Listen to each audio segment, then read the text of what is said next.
Hey guys, I want to welcome you to the weekly Wednesday for the Financial Freedom newsletter, where every week, every Wednesday, we delve into something inspirational, motivational, something excerpt taken from the Financial Freedom weekly newsletter. Wherever you are, if you're listening on Spotify, on iTunes, Google, be sure to click the like, subscribe, share, comment. And without ado, let's get into the show. Hey guys, welcome to today's podcast episode. It's going to be all about leadership development, training, everything around what set successful leaders in today's environment. And with that, I have a very special guest, Robin Camarote, and she's a leadership development trainer and coach, and she's got a fantastic story. And I'm happy to have her on the show to share her experience and wisdom. So, Robin, welcome. Thank you so much. And I am just honored to be here with a double doctor, Dr. Christopher Liu. So I am so excited to be with you and your audience. So thanks for including me. Yeah. Tell people about your story, your background, how you got started, and we'll go from there. Yeah, absolutely. So, so I came out of undergrad thinking I was going to go into law. I think my grandmother initially planted the seed. I was a good arguer, and she's like, you should just be a lawyer. So when I graduated, I hadn't really kind of got my plan together. So I kind of took a job, and within months, I realized I just loved working. I landed in a big consulting firm. I didn't even know consulting was like management consulting was a thing, but I landed in a big consulting firm, and I just loved it. I loved everything about working. And so what happened was I never actually made it to law school, but I just dug in. I just really enjoyed working with clients. We were working in data and program management. And before I knew it, I was kind of 10 years in. And as what happens to so many people who are individual contributors, kind of got promoted up through the organization and found myself inheriting a really big team. So I had done some project management and some small team leadership, but not a team of this size. And I was just woefully underprepared for this challenge. And within about 18 months, sadly, the relationship with my team deteriorated to the point where half of them quit on the same day. Wow. They walked into my office, 10 out of 20 people walked into my office with a single sheet of paper, and they just left.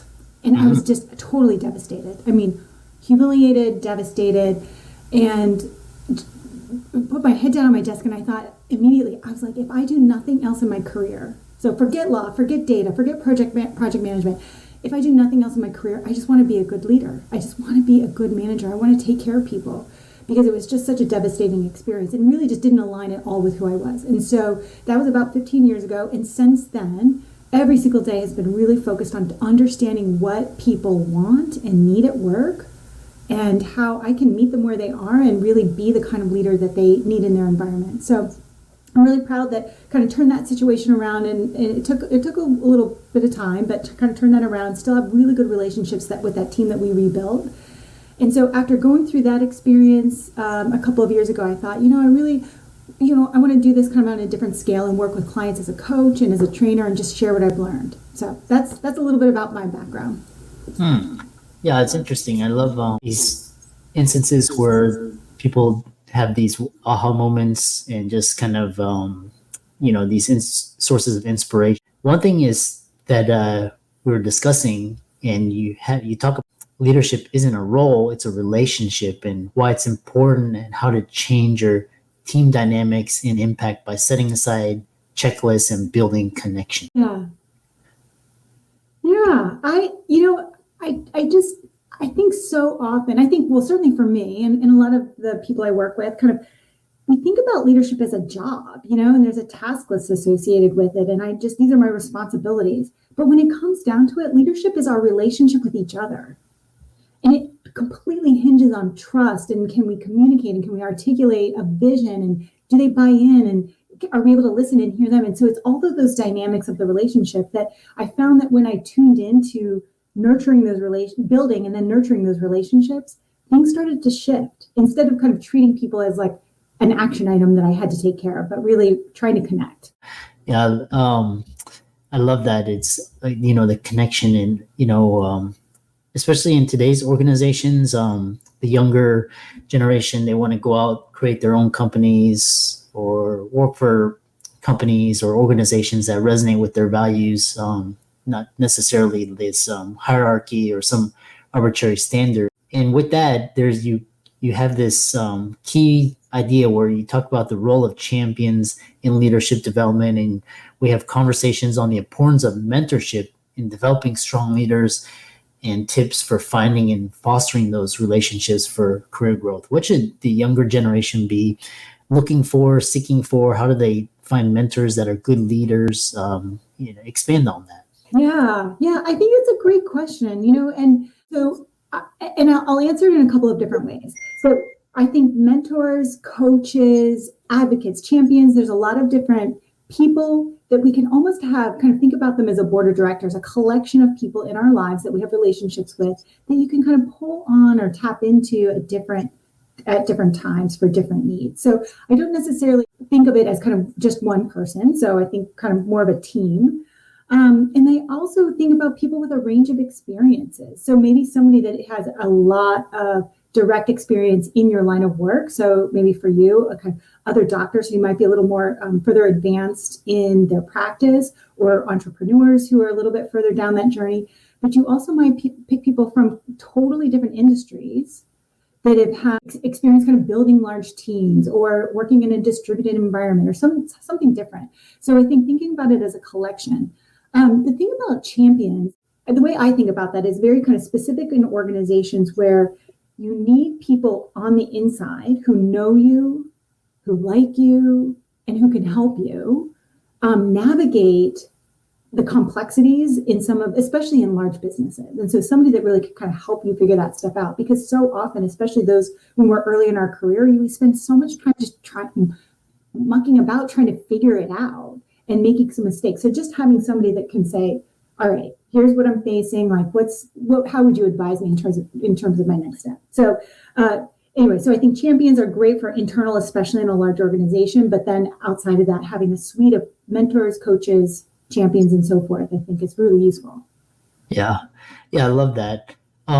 What I think as the evolution of this conversation is progressing, we see that leadership is really changing the kind of the dynamics and kind of the way the role is playing out. So in your opinion, what are some of the most important skills and qualities that leaders should start focusing on and developing in today's fast-paced business environment? Yeah. Well, one thing is that I like, I kind of come to believe that leadership is for everyone. There are core tenets and practices of leadership that apply to everyone in our organizations, regardless of their role or their title. And I think too often, if we just fence off all of that stuff for senior folks or people with a specific role or function, we lose this opportunity to take wisdom and insight and innovation from everyone. Now, that doesn't mean, of course, we need to have some hierarchy and there has to have to be some kind of reporting relationships and so forth. So we're not going to get rid of that. But I think, some of the key, to answer your question more directly, I think some of the key skills, certainly communication, the ability, and kind of that two-way communication, the ability to listen and really hear what people are saying, as well as to articulate your point of view, I think is critically important. And just, another thing that I focus on a lot with my clients is building coalitions and partnerships within organizations, because none of us work alone.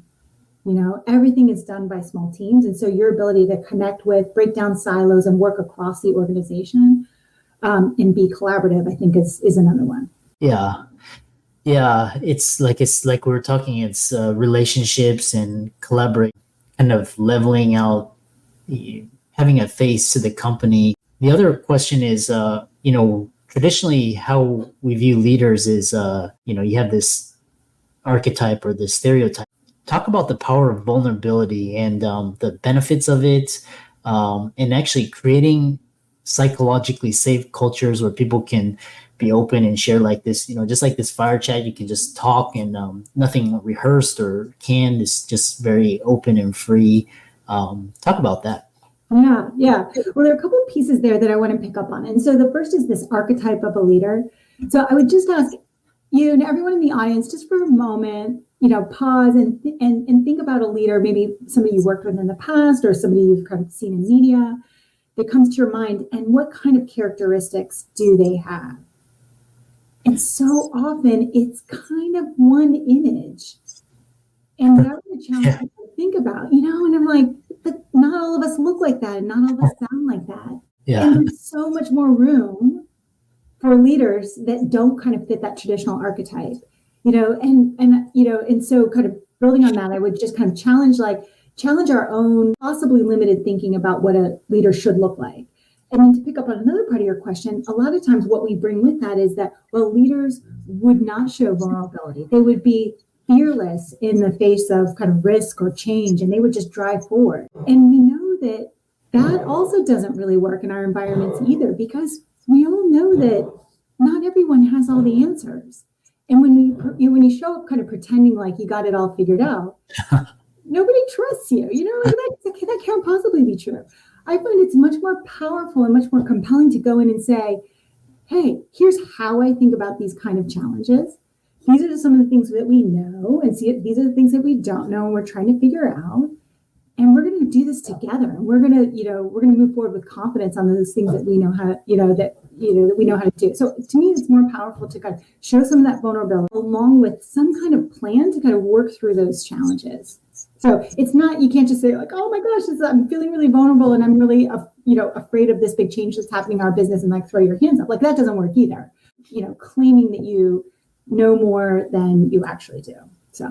Yeah. And I was just secretly laughing when you were like, yeah, we all know the archetype of the CEO. You have this picture, and this leadership is actually changing. Everything is evolving. Businesses can get wiped out in days. So how do people keep up with the latest trends and developments? How do they stay abreast and kind of become more effective leaders, like thinking ahead for their organizations or companies or businesses, etc.? Yeah. Well, I think there are a couple of things that I think about. One is having a network of relationships that you can tap into to really learn about, in adjacent, like in similar industries and adjacent industries.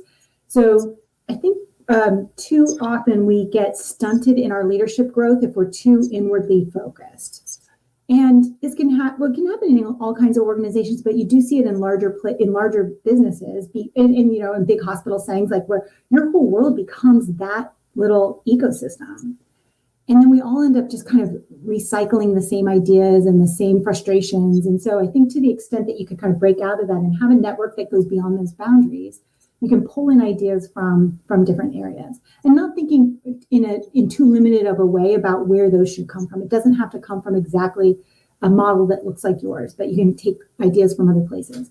So so I think, and then of course, just reading a lot, listening to as much as you can, like podcasts like these. I'm an avid consumer of podcasts, especially because you can control the speed and skip ahead and kind of get the pieces that you really want. But yeah, just being a consumer of information and engaging in conversations with people who are unlike you. Yeah, I love this. That's what I, the one thing about this podcast is people say, oh, they're not physicians, but I actually use it as a platform for cross-pollination of ideas. So people from all different industries, and, from an insider's perspective, the medical profession needs upgrade in its mindset and the different types of skills. It's right now, in order to survive, it can't just be patient care. You have to be a good business owner and invest. You have to think about leadership, management, all these things interplay with each other, technology, everything. So that's why I love your answer, is just reading and just kind of soaking up knowledge, being curious. I think I love looking at top companies, the FANG companies, Google, Apple, all these companies, and these leadership programs. How do you measure success? What metrics do you use? What challenges do they face? Kind of incumbent. And if an organization gets too ossified, how do you break out of that? Should people quit and leave and do their own thing, or is it possible to change within an organization? I know that's all. Yeah, well, I'll take the first part of your question, then we can move on to the second one in terms of the return on investment or those metrics. So you can never get any CEO, COO to buy off on investing in a leadership development program without talking to them about like when and how are we going to see a return on this investment, because they can be expensive both in terms of time and dollars. So we have to have an answer to that question. For better or worse, it's not a super straightforward answer. We can't typically we can't draw a direct correlation between this person went to a leadership development class and now they're crushing it in their role. There's so many factors that play into that, but there are a couple of things that I think we can do to have some sense of the impact. And so it's a combination. One, every organization has some business metrics they're already tracking. So before, at the inception of any program, you can take a snapshot or a baseline from kind of where are you with sales and profit and risk management and all of those other metrics and employee turnover and retention, all that stuff. You can take a snapshot, and then at periods of time, you're just going to look at those at those intervals and kind of look at how the standard metrics are changing. There are two other things that I recommend. The first of those other two things are a self-assessment by the participants themselves. So before they join the program, they kind of assess their own leadership capabilities. Then after the program, we give them a little bit of runtime to do some practice, maybe 3 or 6 months after, they do an assessment again, and we look at how their own perception of how their leadership capabilities have changed. The third one kind of related to this, and again, these are a little bit more qualitative, and we try to make them as quantitative possible, but a little more qualitative. We talk to managers. 6 months after the program, what kind of behavior change have you seen or not seen in this individual? So again, we can't necessarily draw kind of a direct correlation there, but we can get a general sense about how things are shifting. And with that data, it allows program content developers and presenters and the participants themselves to really think about like, how can we refine this so that we could really up our impact. We do know there are lots of studies out there. Somebody just forwarded me one the other day. I'll have to send it to you after this call. Just about, it was something like for every $1 invested, you get a $7 return in terms of sales. It was like some metric like that I was like, oh, well, and I should probably memorize it because it was a really compelling number. But we know there is an impact, and we certainly know how it feels to go through one of these programs. People tend to feel more affinity to their organization. They appreciate the investment, and they feel more connected. So anyway, I think there's a number of different ways you can and you should kind of observe the impact. So, and then there was another part to your question that I'm sorry, now it's escaping me. So, when organization, I think as a startup company, you have to be very nimble. Mm-hmm. That's when you see kind of the really receptiveness to leadership. But, once it kind of gets to the adolescent or adult stage, then it kind of ossifies and leadership kind of just stagnates. Mm-hmm. When you're at that stage and, most companies, they go on the decline. In order to, compete with new upstarts, is it better to implement leadership programs then, or is it more important, should people be leaving the organization, starting their own organizations? What are your thoughts when organization becomes ossified? Well, I have some thoughts. I'd really be interested in yours as well. But anything, so whether it's on leadership or any other kinds of, because you can get stale in terms of your innovation or seeking out just new technological solutions to things. You can get stale on, how you think about, I don't know, like serving your client, your customer service. Like there's all kinds of things that can stagnate. So anything that shakes things up, as uncomfortable as they can be when they're happening to us, can be so effective in kind of breaking us out of our cycle. So, a lot of times that means kind of changing up some of the faces around the table or the people. So maybe there's some people that rotate out of the leadership team and some people that come in. So there's some movement there.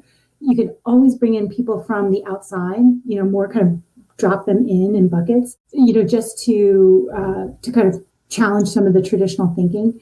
There's this other idea that I have recently been super interested in and exploring a little bit, but how you can infuse more micro learning that syncs up with our business cycles, that helps prevent some of that calcification to begin with. So how can we time things like conversations or like training around crucial conversations and conflict resolution, but maybe time those along with like a performance review cycle in just like little micro doses. So nobody has to take a day out of work, or, but can we drop in just like little bits of information that kind of sharpen those skills? So that's, so I don't fully have the answer on that, but I'm kind of interested in how we could shrink down the learning and sync it with our business cycles. Yeah. I like that idea of kind of micro dosing, micro learning, kind of interspersed at very strategic timing moments, as a way of just engagement and also prevention, especially during periods of transition. That's really interesting. The whole idea of leadership is very fascinating, and it's not just one, it's so many styles and different philosophies. So as we kind of come to the close, what kind of resources, books, tapes, programs? I know there's a lot of programs as well that you would recommend, and how can people reach out to you if they're interested in finding more about you and your work? Yeah. Well, so I love to connect with people. I think the best place is LinkedIn. So if you just shoot me a direct message on LinkedIn, I respond to almost every single one of them. So I would love to hear from you. In terms of resources, there is so much richness out there. In fact, it's almost overwhelming at times to kind of sort through what's useful and relevant and so forth. So there are a couple things. I personally offer a training on executive presence for leaders. So it's about how we can lead ourselves and manage our emotions more effectively. It's about thought leadership, how you can have a point of view, and leading others. So it's like kind of the combination of those three that I offer. But they're also, just in terms of the free resources, the number of TED Talks and podcasts and articles that are out there that very much align with this spirit. There's just so many good ones. So. Yeah, I love that.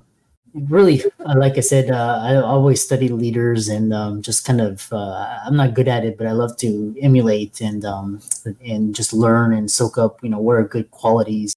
Resources will be in the links and show notes. Really interesting conversation that Robert gave. She's got a lot of great resources. Check her out on Instagram, LinkedIn, and Twitter. And thanks so much for coming onto the podcast. Yeah, it was my pleasure. I just really enjoyed the conversation. Thank you so much for having me.